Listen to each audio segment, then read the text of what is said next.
अस्सलाम वालेकुम। आज हम मौजूद हैं जेट टायर पर एक और नई गाड़ी के रिव्यू के साथ, जिसका शुमार डेंजरस एसयूवीज में होता है।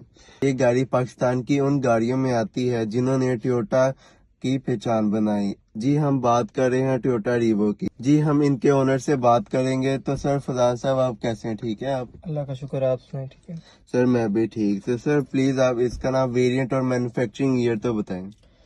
बेसिकली ये 2021 वीवो है। ठीक है। 2.8 2800 इसको कहते हैं, डीजल। ठीक है। और इसका वेरिएंट है D4D।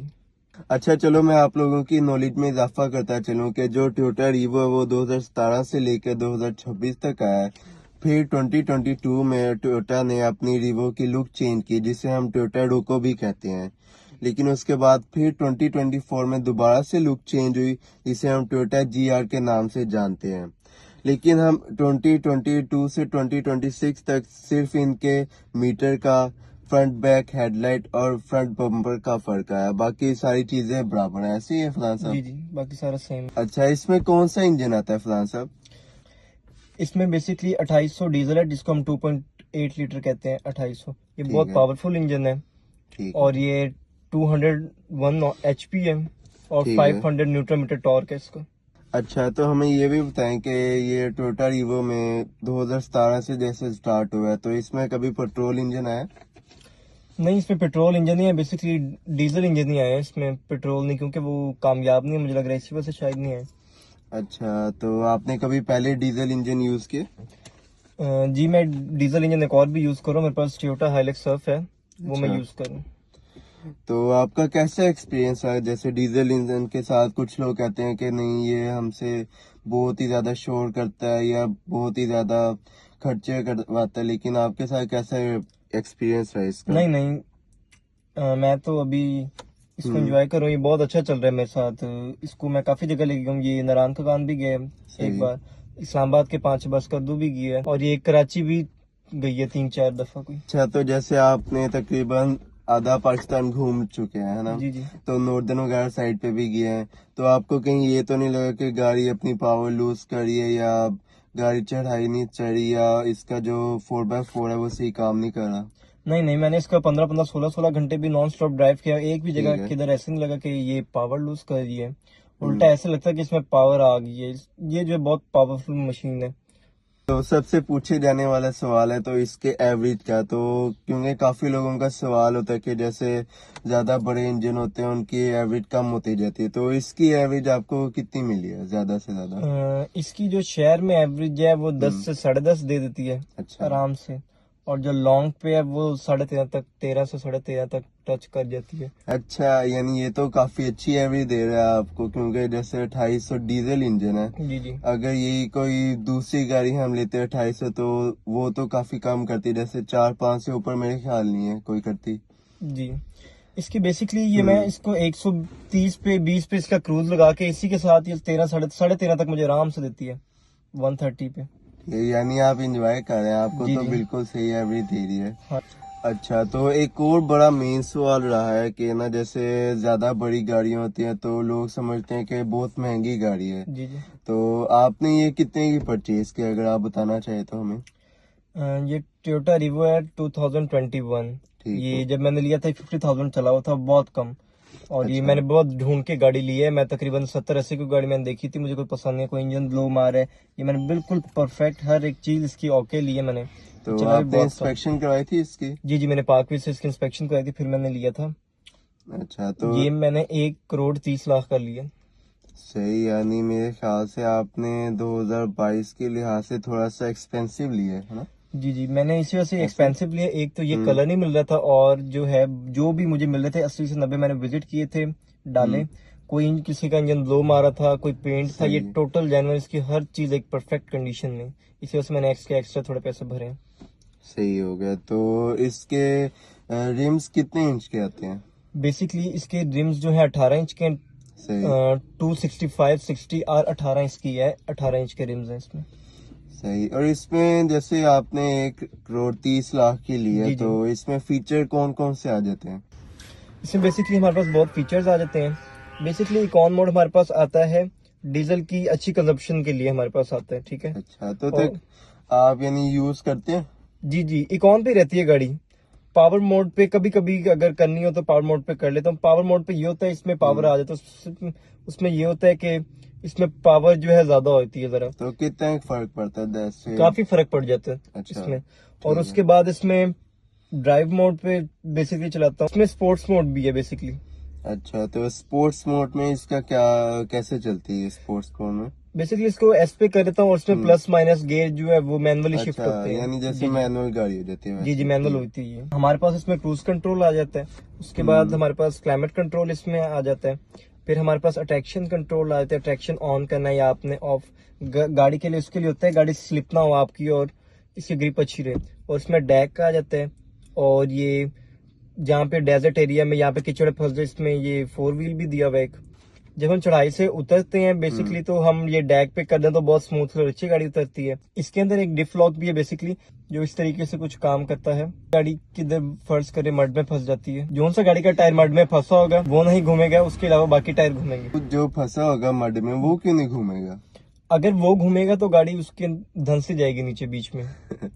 अच्छा, यानी ये तो काफी अच्छा फीचर है। जी मैं जी, तो एक्सपेक्ट नहीं कर रहा था, लेकिन काफी अच्छा फीचर है। यानी जैसे हम कभी ऑफ रोड वगैरह में जाते हैं जी जी। तो काम आया आपको कभी आज तक, जैसे आपने? नहीं, मैं ऑफ रोड पे कभी लेके नहीं गया। अच्छा।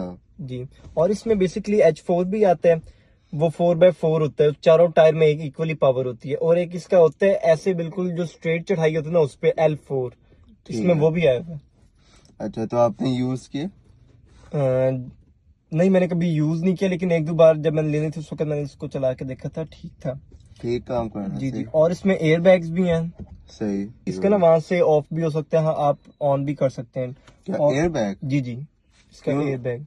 उसकी क्या वजह है, एयर बैग ऑफ ऑन क्यों होता है? जी बेसिकली उन्होंने रैली के लिए दिए हैं कि खुदा ना खास्ता कि गाड़ी लग ना जाए। रैलीज आपको पता है कैसी होती है, ऊपर नीचे, बिल्कुल फिर ऐसे ही। इसी वजह से ये एयर बैग इसमें दिए हैं। और अच्छा। इसमें एक और सिस्टम भी है कि जब आप अंडर पास से जा रहे हैं तो सुबह के टाइम इसके लाइट्स ऑफ होना, तो इसकी खुद ही पार्किंग लाइट्स भी चल जाती हैं। इसमें ये भी सिस्टम उन्होंने दिया हुआ है। अच्छा, यानी जैसे अगर हम रात में गाड़ी चला रहे हैं तो खुद ही लाइट्स ऑन हो जाएंगी, जी जी, इसकी ये जैसे ज्यादा सिस्टम है। डार्क? ठीक हो। इसमें ऑटो एडजस्ट लाइट्स भी हैं। और सही। इसमें पीछे ड्यूल एसी भी दिया हुआ है, ठीक है। और सही। उसके अलावा इसमें ये सिस्टम भी दिया हुआ है कि अगर आप कैटल वगैरह या कोई भी चीज इसमें लगाना चाह रहे हैं तो उसका ऑप्शन भी आपके पास अवेलेबल है इसमें। इसके अंदर सॉकेट भी दिया हुआ है। उसके सॉकेट में दिया हुआ है, जो मर्जी चीज आपने अगर कुछ ये लगाना है। तकरीबन कितने वोल्ट का है? ये 100 वॉट का बेसिकली। अच्छा, तो इसका ड्यूल एसी जो है पीछे काम करते हैं, सही? जी जी, पीछे वाला जो माशाल्लाह बहुत अच्छा चलता है ड्यूल एसी। तो इसमें 3000 सीसी भी आता है, तो आपने वो क्यों नहीं लिया? जी आप सही कह रहे हैं, इसमें 3000 सीसी भी आया हुआ है रीवो में बिल्कुल। 2017 में। सही। मैंने इसी वजह से नहीं वो लिया। 3000 मैंने पहले सारा देख के फिर ये वाला मैंने सेलेक्ट किया था। उसमें एक तो पुश स्टार्ट ना आता है, अच्छा। ठीक है, ना ये मड वाला सिस्टम है उसमें, ना अट्रैक्शन कंट्रोल है, ना पावर मोड है, ना इकॉन मोड है। और उसमें सही। सिस्टम्स जो है जरा भी नहीं है। यानी और इसमें फीचर्स जी बहुत जी, कम है। फीचर्स बहुत कम है। और वही वीगो वाला इंजन जो पुराना है उन्होंने रीवो में दे दिया 2017 में, D40 3000। वो 160-70 हॉर्स पावर है, वो इतना पावरफुल नहीं है। ये 201 HP आपको जैसे मैंने बताया। और ये 500 न्यूटन मीटर टॉर्क प्रोड्यूस करते हैं। ये उससे बहुत पावरफुल और बेहतर इंजन है हर लिहाज से। सही। तो फिर इसका कंफर्ट लेवल कैसा है इसका, और लेग स्पेस वगैरह? जैसे आप तकरीबन आधा पाकिस्तान तो घूम ही चुके हैं, जी जी, तो इसका फैमिली के साथ गए थे कि आप अकेले जाते हैं? मैं बेसिकली फैमिली के साथ ज्यादातर ट्रेवल करता हूँ मैं इसमें। हम्म। जब लॉन्ग पे जाते हैं तो फैमिली को थोड़ा बहुत इश्यू होता है बैक पे, अच्छा। बैक का पीछे इश्यू होता सीटें है। वो काफी चला था कि जो इसकी पीछे सीटें थी वो कंफर्टेबल नहीं थी, तो वो काफी शिकायतें आई थी। तो मेरे ख्याल से जहाँ तक मुझे लगता है कि टोयोटा GR में ऐसा नहीं है कि उसमें भी ऐसी नहीं सीट नहीं, हैं। टोयोटा GR इसमें सेम है, उन्होंने बस पोशिश चेंज कर दी है। अच्छा। इसकी जो पीछे सीट्स हैं वो थोड़ी सी हार्ड है, आप सही कह रहे हैं, सही कह रहे हैं, क्योंकि इसमें ना कमानी दी हुई है पीछे, इसी वजह से। सही। और इसमें लेग स्पेस का क्या सीन है? अगर कोई, मेरी हाइट तो 5.7 है, तो अगर कोई 6 फुट का आदमी बैठता है तो लेग स्पेस सही आती है? जी माशाल्लाह, इसमें लेग स्पेस आगे भी ठीक है और पीछे भी ठीक है। इस प्राइस ब्रैकेट में मेरे ख्याल से आपको प्राडो की तरफ भी जा सकते थे, फॉर्च्यूनर की तरफ भी जा सकते थे, और अगर आप सिडान की तरफ जाते तो मेरे ख्याल से आप C63 या Audi A7 उधर भी जा सकते थे। तो जी जी, आपने पहले से ये सोचा था कि मैंने रीवो लेना है, कि आपको क्या चीज इसमें अट्रैक्ट की कि आप अब इस- वीवो की तरफ आए? आप बेसिकली सही कह रहे हैं कि मेरे पास ऑप्शन मर्सिडीज C63 की थी, फॉर्च्यूनर, प्राडो स्ट्राडो, ये सारी थी ऑप्शंस। मैंने इसी वजह से नहीं ली क्योंकि ये है कि इसकी पावर वो बहुत मजेदार है। फॉर्च्यूनर के मेरे पास ऑप्शन थी लेकिन वो सही। पेट्रोल है, वो अंडर पावर है। और प्राडो के में भी वही फॉर्च्यूनर वाला इंजन दिया, वो भी अंडर पावर है। चढ़ाई पे वो इतना मजा नहीं कराते जितना ये रीवो का मजा है। तो फॉर्च्यूनर पे मेरे ख्याल से 2.8 भी आया है, तो दोनों सेम नहीं इंजन? नहीं, 2.8 जो है हम्म वो ज्यादा भागते हैं इंजन। मैंने इसी वजह से लिया क्योंकि ये पीछे से जो है खुला है, आपको पता है खुला है ये। तो एक और बड़ा लोगों का सवाल है कि लोग कंपेयर कर रहे थे इसको रीवो जैक के साथ, तो आपका क्या ख्याल, इन दोनों का कंपैरिजन बनता है कि नहीं? बस जैक की भी ऑप्शन थी, बिल्कुल रीवो ऐसे। की भी। हम्म मुझे रीवो जो है इंतहाई पसंद था। जैक मैंने इसी वजह से नहीं लिया, मैं पहले जैक की तरफ ही गया था। एक तो ये कि वो अप्लाइड फॉर 2026 में मुझे मिलना था सही। उसमें उसमें और ये रीवो में जो है 30 लाख का फर्क है। जैक इसे 30 लाख रुपए सस्ता है। ऐसे है और वो बिल्कुल। 2000 उन्होंने टर्बो इंजन दे दिया, लेकिन उसका फायदा है नहीं, लेकिन फिर भी अंडर पावर है, चढ़ाई पे इतना मजा नहीं देती। और सही। वो मैंने पर्सनली वो चलाया भी था, मुझे कोई इतना खास मजेदार नहीं लगा। और इसकी में ये है कि ये बहुत अच्छे है। और जो जैक है वो अगर मैं खरीद लेता तो उसको मैं अगर सेल करता तो उसकी रीसेल वैल्यू तो थी नहीं, रीसेल वैल्यू उसने आते साथ ही अपनी इतनी लाखों रुपए कीमत गिरा दी है जैक ने। लोगों के इतने जैक लगे हुए हैं लेकिन वो सेल हो ही नहीं रहे। अच्छा, तो आपके लिहाज से रीवो की रीसेल वैल्यू अच्छी है जैक के मुकाबले जी में? जी, रीवो की तो बहुत अच्छी है। वैसे अगर मैं अपना रीवो सेल करूं तो अल्हम्दुलिल्लाह जो आज भी है उससे ज्यादा मुझे प्रॉफिट में ही निकलेगा। और ये है कि ये रुकने वाली गाड़ी नहीं, रीवो ये वगैरह ये जैक वगैरह रुक जाते हैं, इसी वजह से मैंने वो नहीं लिया। अच्छा, तो इसके पीछे ट्रंक का बताएं, इसका जैक के मुकाबले में ज्यादा बड़ा के छोटा आता है इसमें ट्रंक पिछला? जैसे आप कह रहे हैं जैक जो TN हंटर है वो तो इसका बच्चा लगता है, इसका ट्रंक जो है पीछे से अच्छा। बहुत बड़ा है और इसका साइज भी बहुत ह्यूज है। सही, यानी ये जैक से बड़ा आता है। जी जी। अच्छा, तो लोगों का ये भी काफी सवाल होता है कि इसकी ऑयल कॉस्ट कितनी आती है और ये आप कहाँ से करवाते हैं ऑयल कॉस्ट? बेसिकली इसकी जो ऑयल कॉस्टिंग है मैं कंपनी से करवाता हूँ, टोयोटा की, ठीक है। सही। तो मुझे तकरीबन इसके ऑयल फिल्टर वगैरह डाल के 50,000 कॉस्ट पड़ जाती है। इसमें मैं 5W30 डलवाता हूँ इसमें ऑयल, 50,000 मुझे पड़ जाती है उसकी कॉस्ट। तो जैसे आपने बताया कि 2.8 डीजल इंजन है जी जी। और 201 हॉर्स पावर है, तो ये 0 to 100 कितने सेकंड में जाता है? इसका जो 0 to 100 मैंने इसका टेस्ट किया हुआ है स्पोर्ट्स सही। मोड पे, ये 7.5 सेकंड में 0 to 100 तक चली जाती है। यानी काफी अच्छा। क्योंकि आजकल जो नई गाड़ी मेरे ख्याल से जो 1300 करोला होगी वो भी इतना नहीं जाती होगी सीडान। जी जी, ये सेडान से ज्यादा ही भागती है क्योंकि इसमें स्पोर्ट्स मोड उन्होंने दे दिया प्लस माइनस पे। तो इसकी टॉप स्पीड आप कहाँ तक लेके गए और ये कहाँ तक जाती है टॉप स्पीड इसकी?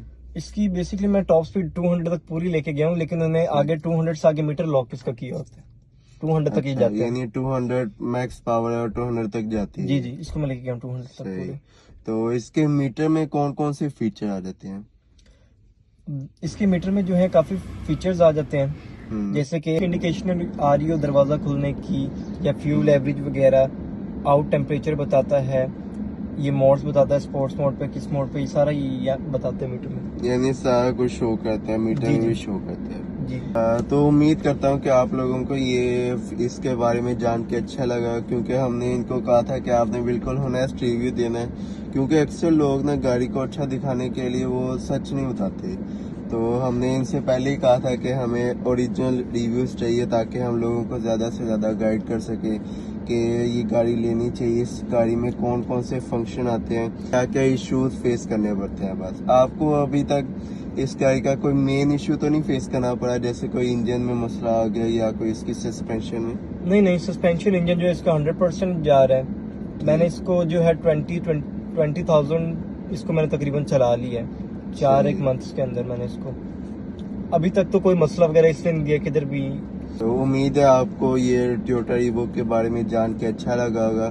तो हमारा चैनल लाइक और सब्सक्राइब ज़रूर करिए और ज़्यादा से ज़्यादा शेयर करें। अल्लाह हाफिज़।